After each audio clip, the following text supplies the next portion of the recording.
relationships in this world are not products of an assembly line.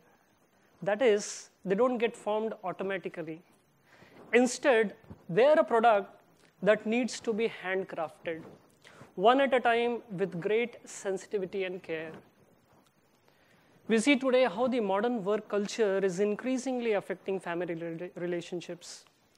Picture a family where the members of the family are back home after an arduous day at work, too tired to talk, just wanting to watch the television, dine, and end the day, only to wake up the next morning and rush back to work. Often it gets assumed that just living together will nurture the family relationship. But sadly, it doesn't happen that way. Today, more than ever, there is a need to bridge these relationship gaps. And we can do so by having meaningful and heart-to-heart conversations. Sometimes in your train travels, you might have experienced how a relationship builds up instantaneously when you start conversing with fellow travelers. Oh, where are you traveling to? You're traveling to Delhi? Do you stay at Delhi or just visiting for some work? Where in Delhi do you stay? Because I too am from Delhi. Okay, you stay in Punjabi Bagh. I stay in Raja Garden. And then some more time and some more conversations. And you end up exchanging contact numbers and promise to be in touch even after the journey is over, right? And then, of course, there are other journeys where everyone is silent. No one speaks a word. Everyone has got a serious look on their faces. How many of you have been on any such journey before? Yeah, quite a many. What's the result? What's the result? Everyone just walks their way without a bond getting created, right? Statistics show how relationships are today breaking apart at a much rapid pace. Fast vanishing are the days of large and happy joint families. Divorce rates are shooting up. International tensions are on an increase, all in the absence of the right conversations at the right time, place, and circumstances. It is said that a stitch in time saves 9. Investing in conversations help us bridge that gap of relationship and makes us trustworthy in people's eyes. Who in this world doesn't want someone by their side who could be trusted? Maybe a colleague, a friend, or a family member on whom you can depend on whom you can share your grief or get some guidance. Dr. Martin Luther King Jr., in his 1968 speech, wherein he reflects upon the civil rights movement, he states, "In the end, what we will remember is not the words of our enemies, but the silence of our friends."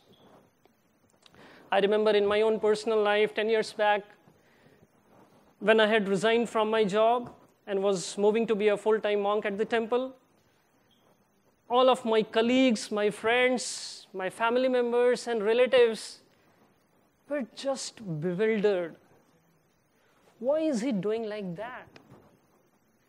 Why in the world would a person, after studying from IIT and working for a reputed global IT company, would want to leave such a promising career to live without an income? What if this happens? What if that happens? Right? For me, it would have been the most cruel thing to do had I just walked away without speaking a word to them. I chose to converse about the higher purpose of my decision, about my own inner calling, and my desire to serve the society in a different but substantial manner. Investing in this conversation at that point of time helped them come out of so many misunderstandings, and it helped me win their trust. And today I feel each of these relationships I have stands much stronger than what they would have been otherwise. One of the greatest wisdom teachers who lived in India 500 years back, Sri Rupa Goswami, he explains that the secret to a great relationship is guhyam akhyati prichhati, meaning to reveal your mind in confidence, and to inquire confidentially, which gets facilitated when there is a proper conversation between the two parties. In fact, two of the greatest sources of ancient Vedic wisdom available to mankind, the Bhagavad Gita and the Bhagavad Purana, are in the form of conversations. The Gita is a conversation between Sri Krishna and Arjuna, and the Bhagavad Purana is a 7-day continuous conversation between the grandson of Arjun, Maharaj Parikshit, and the son of Sri Vyas, Sukadev Goswami. The wisdom from these conversational masterpieces have been guiding humanity since time immemorial, helping people understand the meaning and purpose of their lives and how to carry on with their duties in the right consciousness. Okay, so now how do we employ conversations intelligently to nurture our relationships we have in our lives? I have here for you a simple SALT formula, which when used will prove to be very effective. In this acronym SALT, the S stands for the subject we are conversing on. Now we'll need to bear in mind that just discussing anything under the sun may not necessarily improve our relationships, right? For that, our conversations will need to be on subjects that benefit the participants, like discussing on the needs, interests, and concerns of the person before us. That is how we show that we actually are wanting to build up the relationship. In fact, sometimes even just a small but explicit appreciation of the good in others helps a lot. But for that, we'll need to keep our eyes open to catch people doing right, lest we'll fall short of words when that appreciating opportunity comes before us. So the S stands for the subject of our conversation. The A denotes our attitude while we converse. Is it just to prove our point, or do we also want to learn something from the other person? In Sanskrit, conversations have been explained to be of 3 types. The lowest of the 3 is called jalpa, wherein a person is not concerned what others have to say. One simply wants to be heard. Then there is vada. This is more of an ideal discussion between the two parties to find the truth of the matter. But the highest is samvada, which is a discussion between a learned teacher and the taught. Herein, the student questions the understanding of the teacher for clarification. So similarly, when we have a right attitude of learning from the other person, we definitely improve our relationships. And this is exactly why in the corporate world, they have meetings and seminars to learn best practices and lessons learned, right? So A stands for our attitude while we converse. The L stands for our listening ability. If we just want to state our opinion without wanting a response or an argument or a challenge, we may as well just write a blog, right?